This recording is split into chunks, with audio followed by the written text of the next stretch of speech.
नमस्कार। पायल हिंदी क्लास में आपका स्वागत है। आज हम पढ़ेंगे अव्यय यानी कि अविकारी शब्द, पर उससे पहले हमें विकारी शब्दों को समझना होगा। मैंने अपनी पिछली वीडियो में आपको संज्ञा, सर्वनाम, क्रिया, विशेषण के बारे में बताया। हमने उनमें देखा कि उनका रूप लिंग, वचन, काल के अनुसार बदलता रहता है। तो जो शब्द अपना रूप समय अनुसार परिवर्तन करते रहते हैं उन्हें विकारी शब्द कहते हैं। आइए अब हम इन्हें अपनी कंप्यूटर स्लाइड पर पढ़ते हैं। शब्द के दो भेद होते हैं, विकारी शब्द और अविकारी शब्द। विकारी शब्द का अर्थ है वह शब्द जिनमें किन्हीं कारणों से परिवर्तन आ जाता है, यानी कि उसका रूप बदल जाता है। व्याकरण में संज्ञा, सर्वनाम, क्रिया, विशेषण यह सभी विकारी शब्द हैं। इनमें लिंग, वचन, कारक के कारण बदलाव आ जाता है। अविकारी शब्द अव्यय ऐसे शब्द जिनके स्वरूप में लिंग, वचन, काल आदि के प्रभाव से कोई विकार नहीं होता, अर्थात कोई परिवर्तन नहीं होता, वे अविकारी शब्द कहलाते हैं। अव्यय का शाब्दिक अर्थ है नहीं प्लस व्यय, खर्च या परिवर्तन, यानी कि जो कभी खर्च नहीं होता या परिवर्तन नहीं होता, जैसे यहाँ, वहाँ, धीरे, तेज, कब, और, तथा, एवं आदि।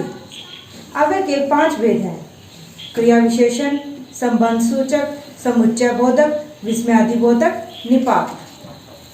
क्रिया विशेषण, नीचे लिखे वाक्य को पढ़िए।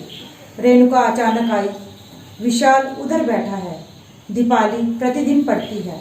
इन वाक्यों में आई, बैठा है और पढ़ती है क्रियाएं हैं।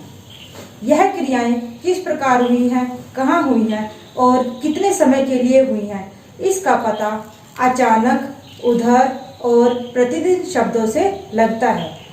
ये शब्द क्रिया की विशेषता प्रकट कर रहे हैं, इन्हें क्रिया विशेषण कहते हैं।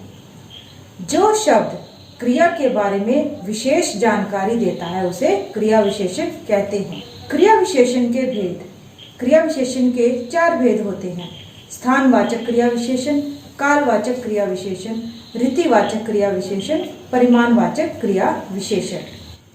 स्थानवाचक क्रिया विशेषण जिन क्रिया विशेषण शब्दों से क्रिया के होने के स्थान का पता चलता है, यानी कि ये पता चलता है कि वो क्रिया किस स्थान पर हो रही है, उसे स्थानवाचक क्रिया विशेषण कहते हैं। जैसे तोता पास आकर बैठ गया। कहाँ आकर बैठ गया? पास आकर। शैलजा वहाँ खेल रही है। जैकलिन सामने रहती है। इन वाक्यों में पास, वहाँ, सामने स्थानवाचक क्रिया विशेषण शब्द हैं। इसकी पहचान के लिए क्रिया के साथ कहाँ लगाकर प्रश्न करें। उत्तर में आने वाले स्थान शब्द स्थानवाचक क्रिया विशेषण है। जैसे तोता कहाँ आकर बैठ गया? पास। शैलजा कहाँ खेल रही है? वहाँ। जैकलिन कहाँ रहती है? सामने। कालवाचक क्रिया विशेषण जिन क्रिया विशेषण शब्दों से क्रिया के होने का समय का पता चलता है, यानी कि वो किस समय में हो रही हैं, उन्हें कालवाचक क्रिया विशेषण कहते हैं। जैसे सीता नानी के घर कभी कभी जाती है। मयूरी छत पर बार बार जा रही है। इन वाक्यों में आए कभी कभी और बार बार कालवाचक क्रिया विशेषण है। कालवाचक क्रिया विशेषण की पहचान के लिए क्रिया के साथ कब लगाकर प्रश्न करें। जैसे सीता नानी के घर कब जाती है? कब जाती है सीता? सीता नानी के घर कभी कभी जाती है। मयूरी छत पर कब जा रही है? मयूरी छत पर बार बार जा रही है। रीतिवाचक क्रिया विशेषण जिन क्रिया विशेषण शब्दों से क्रिया के होने की रीति या ढंग का पता चलता है उन्हें रीतिवाचक क्रिया विशेषण कहते हैं। जैसे गीतांजलि जल्दी जल्दी बोलती है। अमित झटपट भाग गया। जल्दी जल्दी और झटपट क्या है? रीतिवाचक क्रिया विशेषण है। इनकी पहचान के लिए क्रिया के साथ कैसे लगाकर प्रश्न करें। जैसे गीतांजलि कैसे बोलती है? कैसे बोलती है वो? जल्दी जल्दी। अमित कैसे भाग गया? झटपट। परिमाणवाचक क्रिया विशेषण जिन क्रिया के परिमाण का पता चलता है उन्हें परिमाणवाचक क्रिया विशेषण कहते हैं। परिमाण यानी कि मात्रा, यह हम अपनी पिछली वीडियो विशेषण में जान चुके हैं। जैसे कम बोलो, काम अधिक करो। मानिक ने खाना जरा सा खाया। इन वाक्यों में कम, अधिक और जरा सा परिमाणवाचक क्रिया विशेषण शब्द हैं। ये शब्द बोलो, काम करो और खाया क्रियाओं के परिमाण का बोध कराते हैं। इनकी पहचान के लिए क्रिया के साथ कितना, कितने लगाकर प्रश्न करें। कितना बोलो, काम कितना करो। कितना बोलो, कम बोलो। काम कितना करो, अधिक करो। मानिक ने कितना खाना खाया। कितना खाया था मानिक ने, जरा सा। संबंध बोधक, यह अव्यय का दूसरा भेद है। चोर के पीछे सिपाही भाग रहा है। साबुन के साथ पेंसिल मुफ्त मिलेगी। पेड़ के नीचे गाय खड़ी है।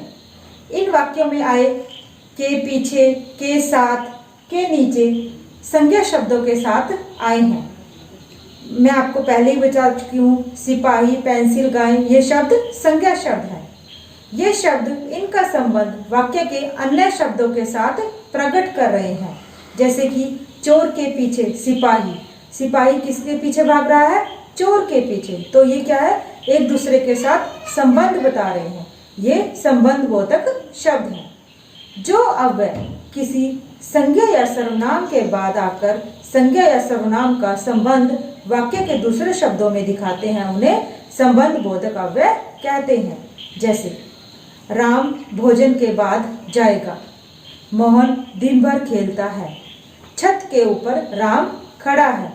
सुनील चंद्रमा की ओर देख रहा है। मेरे कारण तुम्हें दुख उठाना पड़ा। इन वाक्यों में जो शब्द के बाद, भर, के ऊपर, की ओर, कारण आदि संबंध बोधक अव्यय काम कर रहे हैं। एक और बात बच्चों ध्यान दीजिए, संबंध बोधक और क्रिया विशेषण में अंतर, क्योंकि ये दोनों कभी कभी एक जैसे दिखाई देते हैं। जैसे कुछ शब्द अंदर, यहाँ, पहले आदि क्रिया विशेषण के रूप में भी प्रयोग किए जाते हैं और संबंध बोधक के रूप में भी। जब ये शब्द क्रिया की विशेषता प्रकट करते हैं तो क्रिया विशेषण होते हैं। जैसे अंदर आ जाओ, क्रिया विशेषण। यहाँ बैठ जाओ, क्रिया विशेषण, क्योंकि इसमें कोई भी संबंध नहीं है। जब ये शब्द संज्ञा या सर्वनाम के साथ आते हैं तो संबंध बोधक होते हैं। जब ऐसे शब्द संबंध बोधक की तरह प्रयुक्त होते हैं तो इनके आगे के, से, की आदि अवश्य जुड़े होते हैं। जैसे कमरे के अंदर बैठ जाओ, संबंध बोधक। अब किसके साथ संबंध है, कमरे के साथ। मैं छुट्टियां नानी के यहाँ बिताता हूँ, क्या है ये, संबंध बोधक। समुच्चय बोधक, सीता और गीता ने नृत्य किया। कबीर बहुत पढ़ा लेकिन अंक कम आए। पिताजी ने कहा कि वह सुषमा को फ्रॉक ला देंगे। इन वाक्यों में आए और, लेकिन, की शब्द दो शब्दों अथवा दो वाक्यों को मिला रहे हैं। ये शब्द समुच्चय बोधक हैं, इन्हें योजक भी कहते हैं। जो अव्यय दो वाक्यों को परस्पर जोड़ते हैं उन्हें समुच्चय बोधक अव्यय कहते हैं। जैसे सुनील निकम्मा है इसलिए सब उससे घृणा करते हैं। गीता गाती है और मीरा नाचती है। यदि तुम मेहनत करते तो अवश्य सफल होंगे। इसमें हम देख रहे हैं दो वाक्य आपस में अपना परस्पर बता रहे हैं। इन वाक्यों में इसीलिए और यदि एक दूसरे को जोड़ते हैं, इसलिए इन शब्दों को समुच्चय बोधक अव्यय कहते हैं। विस्मयादि बोधक, अरे तुम कहाँ चल दिए, शाबाश, इसी प्रकार अच्छे अंक लाते रहो। छी, कितने गंदे कपड़े हैं। इन वाक्यों में आए अरे, शाबाश, छी शब्दों के द्वारा अलग अलग मनोभाव प्रकट हो रहे हैं। मनोभाव यानी कि मन के भाव। ये शब्द विस्मयादिक बोधक हैं। जिन अव्यय शब्दों से वक्ता या लेखक के हर्ष, शोक, विस्मय, गिलानी आदि भाव प्रकट करते हैं उन्हें विस्मयादि बोधक अव्यय कहते हैं। जैसे हाय, अब मैं क्या करूं, अरे पीछे हो जाओ, गिर जाओगे, वाह कितना सुंदर दृश्य है। विस्मयादिक बोधक शब्द वाक्य के आरंभ में आते हैं, यह स्वतंत्र होते हैं।